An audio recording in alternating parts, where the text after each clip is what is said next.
Magandang araw po sa inyong lahat mga kaistorya. Welcome po sa isa na namang kwentuhan ng kababalaghan. Isa na namang kwento ang ating mapapakinggan at itatampok sa gabing ito.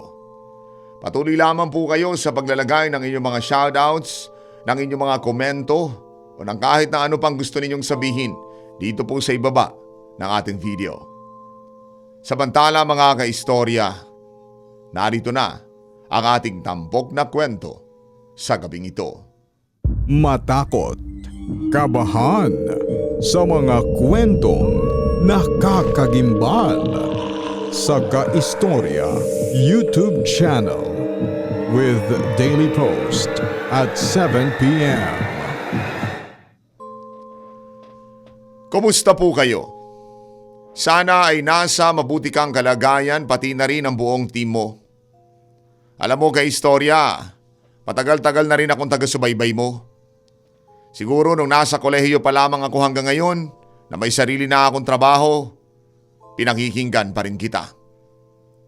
Ako si Georgie at sa kasalukuyan, nagtatrabaho ako bilang isang operations supervisor. Napakalayo ng trabaho ko sa mga kwentong katatakutan dahil puro numero at delivery schedules ang inaharap ko araw-araw.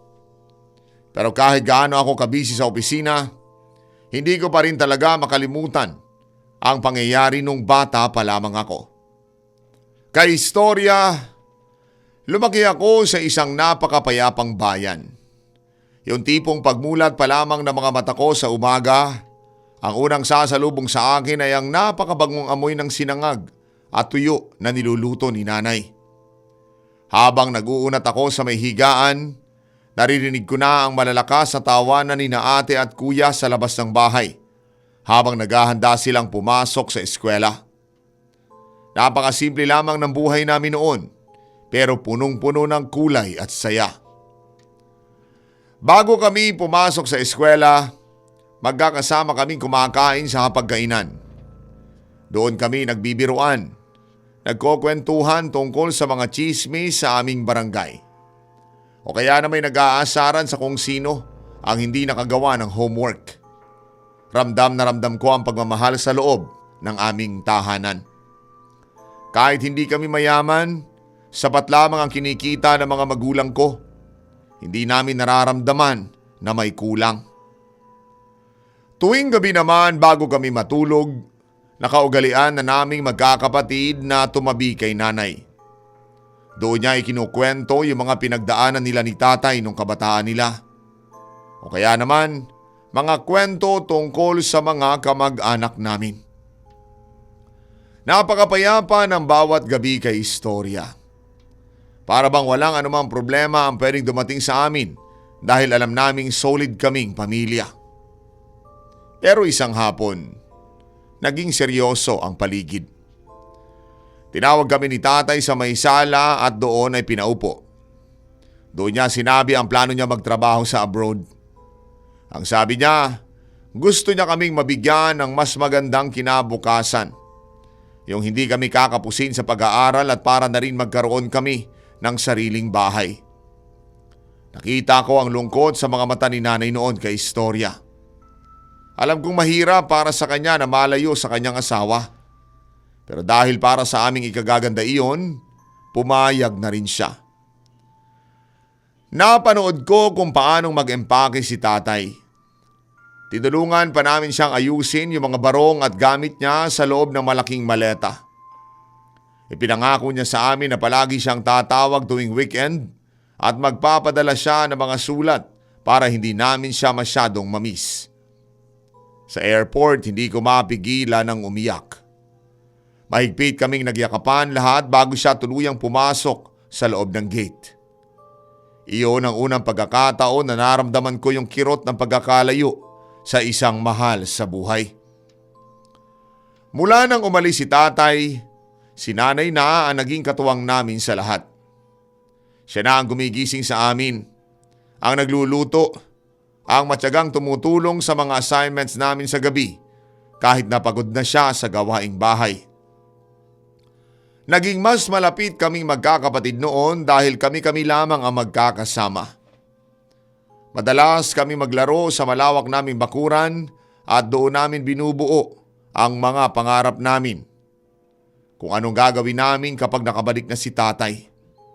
At sa bawat gabi, bago kami pumikit, palagi may kasamang panalangin para sa kaligtasan ni tatay sa ibang bansa.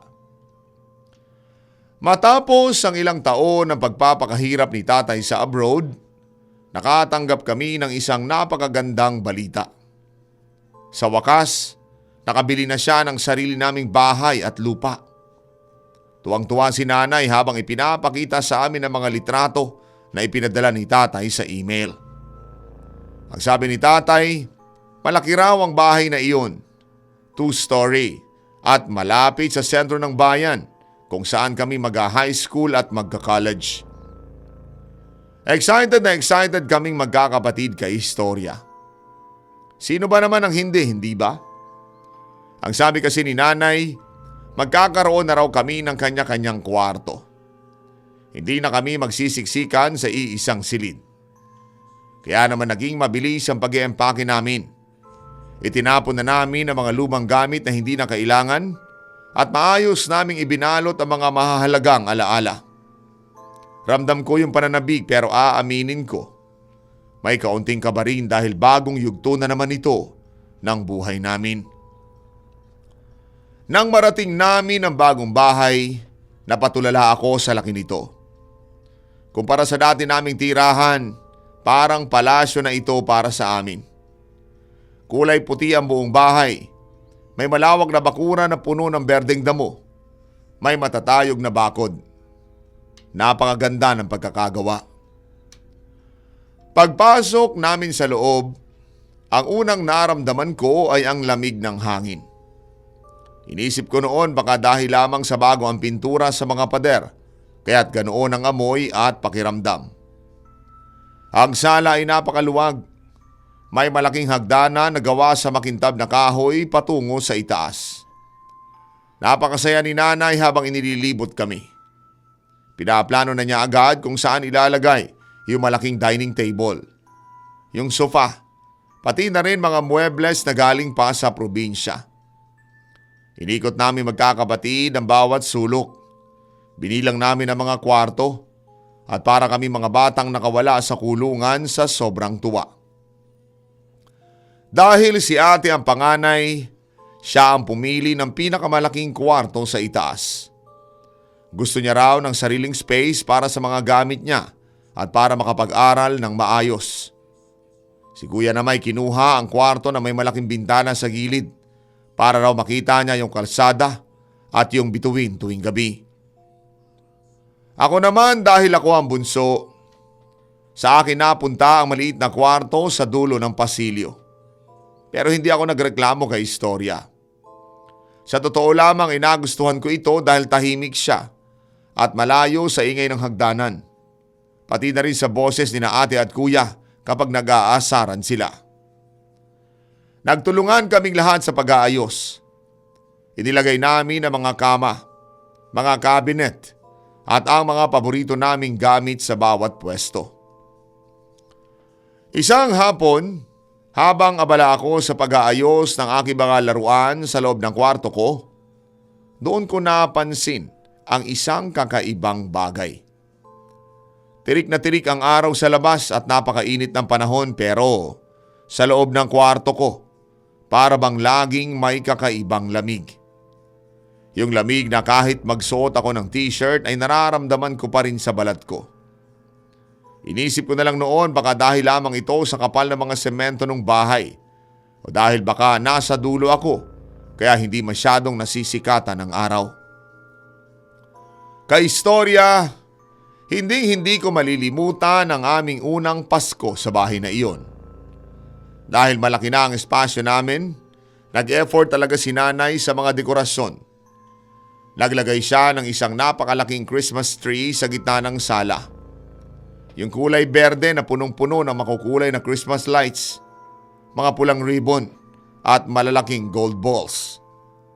Kapag nakasindi na mga ilaw sa gabi, napakagandang tingnan. Tila nagbibigay ng bagong buhay at liwanag sa buong kabahayan. Bagamat wala si tatay nung Paskong iyon, hindi namin naramdaman na malayo siya sa amin dahil sa mga balikbayan boxes na ipinadala niya. 3 malalaking kahon, punong-puno ng mga tsokolate, dilata at mga bagong damit. Pero ang pinakihintay namin magkapatid ay ang mga laruan. Habang nagbubukas kami ng mga balot sa tapat ng Christmas tree, kitang-kita ang tuwa sa mga mukha namin. Sa gabi ng Noche Buena, sabay-sabay kaming kumain ng hamon, queso de bola at yung espesyal na salad ni nanay. Nagpasalamat kami sa lahat ng biyaya at sa bagong bahay na ito na bunga ng pawis ni tatay. Sa edad kong 10 na mga panahon na iyon, iniisip ko na ito na ang pinakamasayang yugto ng kabataan ko. Pakiramdam ko ay nasa amin na ang lahat. Nang magsimula na ang pasukan, mabilis kaming nakapag-adjust sa aming bagong school at sa paligid. Dahil malapit lamang kami sa sentro ng bayan, hindi na kami kailangang magmadali masyado. Maaga kaming gumigising, sabay-sabay na nag-aalmusal ng mainit na pandesal at sabay-sabay ring pumapasok. Kapag hapon naman ay sabay-sabay rin kaming umuuwi, bit-bit ang aming mga bag. Pagdating sa bahay, ang kusina ang naging paborito naming tambayan. Doon kami nagmemeryenda ng biko o kaya naman ay sopas habang nagkukwentuhan tungkol sa mga masusungit naming guro o yung mga nakakatawang kaklase. Ang malaking bahay namin ang naging tahimik na saksi sa bawat pagbabagong nangyayari sa amin sa araw-araw. Pero habang tumatagal, nagsimula kaming makapansin ng mga bagay na hindi namin maipaliwanag. Minsan, habang nag-aaral si ate sa kanyang kwarto, napapansin daw niya na may mga naririnig siyang mga hakbang sa itaas ng kisame. O kaya naman sa may bakanteng hallway kapag kaming magkakapatid lamang ang naiiwan.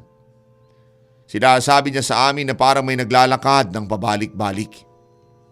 Pero kami naman ni kuya, pinagtawanan lamang namin siya. At ang sabi namin, ate, baka malaking daga lamang yan sa kisame. O kaya naman nag-e-expand lamang ang semento ng dahil sa init. Ang sabi naman ni kuya. Pinilit namin gawing normal ang lahat para hindi kami matakot.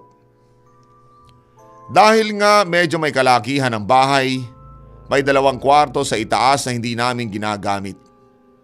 Ginawa na lamang itong bodega ni nanay. Nakasara lagi ang mga pinto nito at bihira kaming pumasok doon dahil puno ito ng mga lumang kahon, mga sirang upuan at mga gamit na hindi pa namin nailalabas mula nang lumipat kami. Medyo maalikabok sa loob ng mga kwartong iyon kaya't iniiwasan talaga namin. Isang hapon, habang paakyat ako sa itaas para kumuha ng notebook sa kwarto ko, napansin kong bukas ang pinto ng isa sa mga bakanteng kwarto. Sigurado ako na isinara ito ni nanay ng umaga dahil nakita ko pa siyang nililinisan ng hallway. Inisip ko baka si kuya lamang ang pumasok doon para maghanap ng lumang basketball o gamit kaya't hindi ko ito pinansin noong una. Subalit nang tanungin ko si kuya sa kusina kung pumasok ba siya sa bodega, laking gulat ko nang siya'y sumagot. Hindi kanina pa ako dito sa baba kumakain. Nagkatinginan kaming dalawa. Umakyat kami para tingnan at nang makarating kami sa tapat ng pinto, dahan-dahan nga itong nakabukas ng kaunti. Pero nang sumilip kami, wala namang tao sa loob. Tanging mga kahon lamang na nakasalansan sa gitna ng alikabok. Pinaliwala na lang namin iyon at inisip na baka hindi lamang naisara ng maigi ang lock nito. Dumating ang 10 kaarawan ko. Naganda si nanay ng isang simpleng party.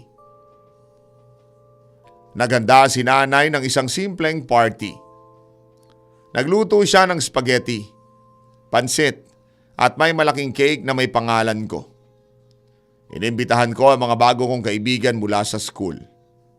Masasabi kong ito na ang huling kabanata ng kabataan ko na puno ng inosenteng saya. Yung tipong wala ka pang iniisip na kahit na anong takot. Masaya kaming naglaro ng hide and seek sa loob ng malaking bahay.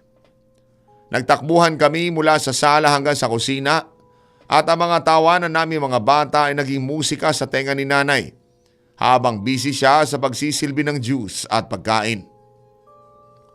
At nang gabing iyon, matapos umuwi ang mga bisita ko, bago ako matulog, naramdaman ko ang matinding kasiyahan. Ang sabi ko sa aking sarili, ang swerte ko sa pamilya ko at sa bahay na ito. Pero hindi ko alam kaistorya, iyon na pala ang huling gabi na makakatulog ako na mahimbing na walang nararamdamang kaba. Isang gabi ang dumating at napakaseryoso ako nag-aaral para sa quiz namin kinabukasan. Nakaupo ako sa aking mesa na nakaharap sa may dingding. Sa gilid ng aking mata, napansin ko ang isang maliit na bata na nakatayo sa may pintuan ng aking kwarto. Ang akala ko nung una'y isa sa mga pinsan ko na bumisita. Pero nang lumingon ako na mabilis para tingnan kung sino iyon, wala na yung tao sa pasilyo. Bakante ang hallway at tanging ang ilaw lamang sa labas ang nakasindi. Naramdaman ko ang biglang pagtayo ng aking mga balahibo. Ang bilis ng tibok ng puso ko at parang gustong lumabas sa aking dibdib. Tumakbo ako agad sa kwarto ni nanay. Nay! Nay! May nakita akong bata sa pinto. Ang sumbong ko pa habang hinihingal. Pero hinawakan lamang ni nanay ang ulo ko at sinabing, Georgie, baka antok lang yan sa kababasa mo ng libro. Pagdasal ka na lang at matulog na. Kahit natatakot ay pilit akong bumalik sa aking kwarto. Hindi ko na pinatay ang ilaw at nagtalukbo ako ng kumot hanggang sa makatulog ako. Iyon ang unang pagkakataon na naramdaman kong hindi lamang kaming pamilya ang nakatira sa loob ng malaking bahay na ito. May iba pang nilalang na tila naghihintay lamang ng pagkakataong magpakita. Kinabukasan na hindi lamang pala ako ang nakaranas ng kakaiba. Habang bumababa si ate sa hagdanan ng hapong iyon, bigla siyang huminto sa may kalagitnaan. Nakita namin siya ni kuya mula sa may sala. Nakatitig lamang si ate sa isang bahagi ng sala malapit sa malaking bintana. Ang sabi niya, may nakita raw siyang isang batang babae na nakasuot ng puting bestida. Nakatayo raw ito at matalim ang titig sa kanya. Nagmadali siyang bumaba at nanginginig na ikinuwento sa amin ang kanyang nakita. Parehong-pareho iyon sa naramdaman ko noong nakaraang gabi. Si kuya naman, bagamat nakita namin nagsimula na ring mag-alinlangan, nanatili siyang matapang para sa aming dalawa. Sinubukan naming hanapin yung bata sa bawat sulok ng bahay, sa ilalim ng mga mesa, sa likod ng mga kortina, at maging sa mga bakanteng kwarto sa itaas. Pero wala kaming nakitang kahit na anong bakas. Tanging ang katahimikan lamang ng malaking bahay ang sumasagot sa mga tawag namin. Isang hapon, pag-uwi ko galing sa eskwelahan, pumasok ako sa kwarto ko para magpalit ng damit. Nagulat ako na makita ko ang aking mga laruan. Ang mga robot at maliliit na kotse na maayos na nakasalansan sa gitna ng sahig. Kaistorya, sigurado ako na bago ako umalis nung umaga, inilagay ko ang lahat ng iyon sa loob ng aking cabinet. Pero ngayon, nakahanay sila na parang may naglaro sa kanila habang wala ako. Tinanong ko si nanay kung pumasok ba siya sa kwarto ko para maglinis o kung ginalaw ba niya ang mga gamit ko. Ang sabi ni nanay, hindi raw siya pumasok sa kwarto ko buong araw dahil naging busy siya sa paglalaba sa likod. Doon na ako nagsimulang matakot ng gusto. Naisip ko, baka ang batang nakikita namin ang gumagalaw sa mga gamit ko. Inayos kong muli ang aking mga laruan sa loob ng cabinet at siniguradong nakasara ng maigi ang pinto nito. Pero kinabukasan pagising ko, Laking gulat ko nang matagpuan ko ang isang maliit na manikang nakaupo sa tapat mismo ng aking kama. Nakatingin sa akin. Isang manika na hindi ko naman pag-aari at hindi ko alam kung saan nanggaling. Kaistorya, akala ko ay hanggang sa mga laruan lamang ang kayang gawin ng kung anong elemento sa kwarto ko. Pero isang gabi, habang mahimbing ako natutulog, bigla ako nagising dahil sa isang boses. Hindi ito sigaw, kung hindi isang napakahinang bulong na parabang nanggagaling sa ilalim ng aking kama. Tinatawag niya ang pangalan ko. Georgie! Georgie! Natigilan ako kay istorya. Ramdam ko ang paninigas ng buong katawan ko at hindi ako makagalaw sa tindi ng takot. Nagtatalo ang isip ko kung sisigaw ba ako ng tulong o magtutulog-tulugan na lamang ako sa ilalim ng kumot. Ang boses niya ay malambing, para bang boses ng isang kalaro, pero nagbibigay ito ng kakaibang kilabot sa bawat letrang binibigkas niya. Dahan-dahan kahit nanginginig ang mga kamay ko, kinuha ko ang aking unan at mabilis na tumakbo palabas ng kwarto. Lumipat ako sa kwarto ni Kuya dahil doon ko naramdamang mas ligtas ako. Sinabi ko sa kanya ang nangyari at napansin ko na kahit si Kuya, hindi na rin makatulog. Nakatitig lamang siya sa pinto at baka sa mukha niya ang kaba. Hindi nagtagal, maging si Nanay ay nakaranas na rin. Isang gabi ay bumaba si Nanay sa kusina para uminom ng tubig. Ang sabi niya, laking gulat niya nang makita ang isang maliit na batang babaeng nakatayo lamang sa tapat ng aming ref. Ang sabi ni Nanay, tila may hinihinging pagkain ng bata dahil nakatingin lamang ito sa kanya ng diretsyo. Sa kabila ng takot, hindi tumakbo si Nanay. Dahil likas na mapagmahal sa bata si Nanay, dahan-dahan siyang lumapit at nagtanong, "Sino ka, Neng? Anong kailangan mo?" Pero bago pa man makasagot ang bata, bigla na lamang ito naglaho sa harap mismo ni Nanay. Doon na tuluyang naniwala si Nanay na hindi lamang ito guni-guni ni na ate at kuya o maging ako. May nagmumulto nga sa aming bagong bahay. Mula noon, naging mas mapagmatyag kami sa bawat sulok, lalo na kapag madilim na ang paligid. Pero ang nakapagtataka kay istorya, may mga hapon na bigla na lamang bumabango ang amoy ng mga sariwang bulaklak sa loob ng bahay. Yung amoy ng kampupot o sampagita, kahit wala naman kaming taniman ng bulaklak sa bakuran. Ang amoy ay umiikot sa pasilyo at tila ba sumusunod sa amin habang naglalakad kami. Ang sabi ni Nanay, baka paborito itong bulaklak ng bata at gusto niya lamang iparamdam na naroon siya. Isang hapon, habang sabay-sabay kaming gumagawa ng assignment sa may sala, bigla kaming nakarinig ng tunog ng isang batang tumatawa mula sa itaas. Para bang naglalaro siya sa isa sa mga bakanteng kwarto na ginawa naming bodega. Naririnig namin ang tunog ng pagtakbo ng pabalik-balik sa may hallway.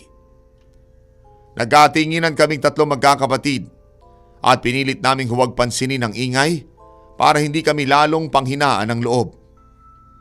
Pero ang tawa ay naging mas malakas. Parang inaanyayahan kaming umakyat at makipaglaro sa kanya. Hindi kami gumalaw sa aming inuupuan hanggang sa tuluyang tumahimik ang paligid. Napansin din ni Kuya na gabi-gabi ay palaging bumubukas ang bintana sa kabilang bakanteng kwarto kahit ilang beses niya itong isara bago matulog. Tila ba may gustong tumingin sa labas mula sa loob ng kwartong iyon. Sinubukan pa ni Kuya na itali ang lock para hindi na ito mabuksan pero kinabukasan, makikita naming nakabukas pa rin ito ng malapad at ang kortina ay nakalaylay na sa may hangin. Sa huli nagpasya si Nanay na hayaan na lamang ang bintana dahil naramdaman namin gusto lamang ng bata na makakita ng mga bituin sa may labas. Minsan naman habang natutulog si ate, nakaramdam siya ng isang maliit na kamay na yumakap sa kanyang braso. Akala niya ako lamang na naglalambing ito, pero nang magising siya at buksan ang ilaw, nakita niya ang anino ng bata sa gilid ng kanyang kama bago ito mabilis na nawala. Ang sabi ni ate, hindi naman siya sinasaktan. Parang gusto lamang daw ng bata na maramdamang may pamilya siyang kasama. Dahil dito, nagpa siya si nanay na tawagin ang kura paroko ng aming bayan para bendisyonan ang bahay. Dumating ang pari at sinimulang magdasal sa bawat sulok habang nagsasaboy ng banal na tubig. Naramdaman namin ang biglang pagbigat ng pakiramdam sa itaas na bahagi ng bahay habang ginagawa ang seremonya. Pagkatapos ng bendisyon, sinabihan kami ng pari na kailangan lamang naming palagi magdasal para sa kapayapaan ng kaluluwa ng bata. Ang sabi niya, wala naman itong masamang intensyon sa amin. Matapos ang araw na iyon, nabawasan ang mga ingay at pagpapakita pero hindi siya tuluyang nawala. Tila naging mas kalmado lamang ang lahat sa loob ng aming tahanan. Lumipas ang ilang mga araw at taon, kaistorya, nakasanayan na namin ang presensya ng bata. Hindi na kami tumatakbo tuwing makikita namin ang kanyang anino o tuwing maaamoy namin ang mga bulaklak. Naging bahagi na siya ng aming buhay sa malaking bahay na iyon. Ang sabi ni nanay, baka siya na ang naging tagabantay namin dahil wala naman kaming naranasang masama sa loob ng napakaraming taon. At ngayong nagtatrabaho na ako at may sarili ng buhay, madalas ko pa rin maalala ang batang babae na may puting bestida. Ang bahay na iyon ang nagturo sa akin na may mga bagay sa mundo na hindi kayang ipaliwanag ng simpleng lohika o siyensya. Ang takot ko noon ay napalitan ng respeto para sa mga kaluluwang hindi pa nakakahanap ng kanilang hantungan. Ang aming karanasan ay lalo nagpatibay sa aming pananalig at pagmamahalan bilang isang buo at matatag na pamilya. Salamat sa pagkakataong maibahagi ang kwento ko kay istorya. Narealize ko na ang tunay na tahanan hindi lamang ang mga pader at bubong, kung hindi ang pangunawa at kapayapaan na namamayani sa loob nito. Kasama man ang mga nakikita o ang mga hindi nakikita. Lubos na gumagalang, Georgie. Georgie, talagang nakakaantig at punong-puno ng misteryo ang iyong kwento. Marami sa atin ang natatakot sa mga multo pero sa kwento mo, ipinakita mo na ang pag-unawa at panalangin ang susi para magkaroon ng kapayapaan sa loob ng isang tahanan. Minsan, ang mga kaluluwang nananatili sa ating paligid ay naghahanap lamang ng kalinga na hindi nila nakuha noong sila'y nabubuhay pa. Ang maiiwan kong payo sa iyo, Georgie, huwag tayo agad na magpapadala sa takot. Lalo na kapag may mga bagay tayong nararamdaman na hindi natin maipaliwanag. Ang pagdarasal para sa mga yumao ay isang malaking tulong para sa kanilang katahimikan. At gaya ng sinabi mo, ang pundasyon ng isang matatag na tahanan ay ang pagmamahala ng pamilya at ang pananalig sa ating Panginoon.